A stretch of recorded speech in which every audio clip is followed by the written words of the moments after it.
কিছু কিছু ইউটিউবার মাত্র কয়েকটা ভিডিও আপলোড করেই হাজার হাজার সাবস্ক্রাইবার কমপ্লিট করে ফেলছে, অথচ আপনার ভিডিওতে ভিউসই আসছে না। কিন্তু আপনি কি জানেন এরকম কেন হচ্ছে? কারণ আপনি আপনার ভিডিওতে সঠিকভাবে টিউববাডি ব্যবহার করছেন না। তাই আজ আমি আপনাকে এটাই দেখাবো যে আপনি কিভাবে সঠিকভাবে টিউববাডি অ্যাপ ব্যবহার করতে পারবেন। তো চলুন শুরু করি। টিউববাডি অ্যাপে সাইন ইন করার পর আপনার সামনে এরকম কিছু ইন্টারফেস চলে আসবে।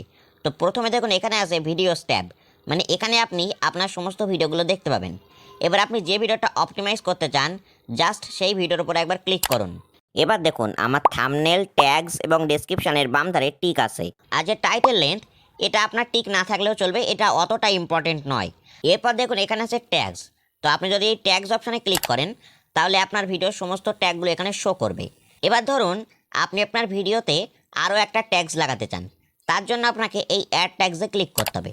অ্যাড ট্যাগসে ক্লিক করার পর আপনি যে ট্যাগসটা আপনার ভিডিওতে লাগাতে চান সেই ট্যাগসটা এখানে লিখে দিয়ে এই টিকে ক্লিক করে দিন, তাহলে সেই ট্যাগসটা কিন্তু আপনার ভিডিওতে লেগে যাবে।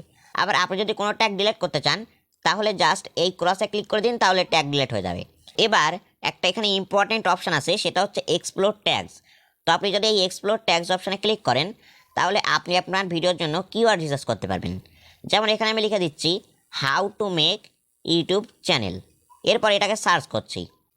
তো দেখুন এই ভিডিওর search volume very high, competition low এবং ওভারঅল স্কোর গ্রেট, মানে এই কিওয়ার্ডটা আমার ভিডিওর জন্য খুব ভালো। আপনি এভাবে আপনার ভিডিওর জন্য বিভিন্ন কিওয়ার্ড রিসার্চ করতে পারবেন আর সেই কিওয়ার্ডগুলোকে আপনার ভিডিওতে লাগাতে পারবেন। এর ফলে আপনার ভিডিও কিন্তু সার্চে র্যাঙ্ক করার চান্স বেড়ে যাবে। তারপর এখানে আছে প্রোমো ম্যাটেরিয়ালস।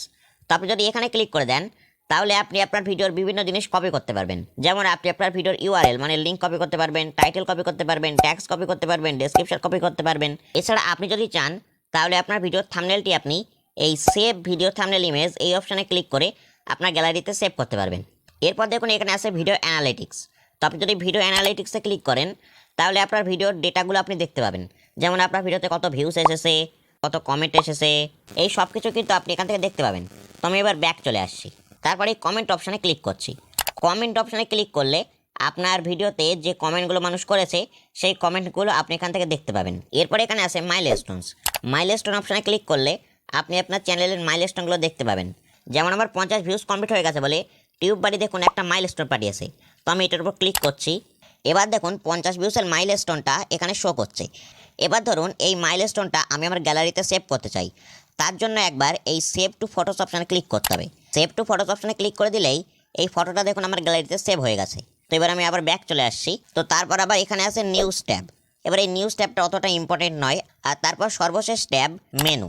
এবার এই মেনু অপশানে ক্লিক করলে আপনার সামনে অনেকগুলো অপশান চলে আসবে। যেমন প্রথমে আছে ট্যাগ এক্সপ্লোরার। এবার এই অপশানটার কাজ তো আমি আপনাকে এক্ষুনি দেখালাম, এই জন্য এটা আর আমি আপনাকে দেখাচ্ছি না। এরপর আছে টপিক প্ল্যানার। এবার এই অপশানটার কাজ কি দেখুন, ধরুন আপনার মাথায় কোনো একটা নতুন ভিডিওর আইডিয়া এলো। এবার আপনি চাইছেন সেই আইডিয়াটাকে আপনি কোনো একটা জায়গায় ভালোভাবে নোট করে রাখবেন। তো তার জন্য আপনাকে টপিক প্ল্যানার অপশানে ক্লিক করতে হবে। এরপর অ্যাড অপশানে ক্লিক করতে হবে। অ্যাড অপশানে ক্লিক করলে এখানে আপনি আপনার ভিডিওর যে টাইটেল সেটাকে লিখতে পারেন। আর এই ভিডিও সম্পর্কে আপনার সমস্ত আইডিয়া মানে সমস্ত কিছু ডিটেলস আপনি এখানে লিখতে পারেন। এরপর আপনি যদি এই সেভ অপশানে ক্লিক করে দেন তাহলে আপনার আইডিয়াটা কিন্তু এখানে সেভ হয়ে যাবে। তারপরে আছে ক্যান্ড রেসপন্সেস। এই অপশানটা অতটা ইম্পর্টেন্ট নয়। তারপরে একটা ইম্পর্টেন্ট অপশান আছে ট্যাগ লিস্ট। ট্যাগ লিস্ট অপশানে ক্লিক করে আপনি আপনার ফেভারিট ট্যাগগুলো এখানে লিখে রাখতে পারেন। এরপর বাকি যে অপশানগুলো আছে ওগুলো অতটা ইম্পর্টেন্ট নয়। তো এই ছিল ভিডিআইকিউ অ্যাপের সম্পূর্ণ টিউটোরিয়াল। তো আজকের এই ভিডিওটা এখানেই শেষ করছি। ততক্ষণে আপনি যদি জানতে চান সঠিকভাবে এসইও কীভাবে করতে হয় তাহলে আপনি আমার এই ভিডিওটা দেখতে পারেন। এই ভিডিওতে আমি সব কিছু ডিটেলসে দেখিয়ে দিয়েছি। Bye bye.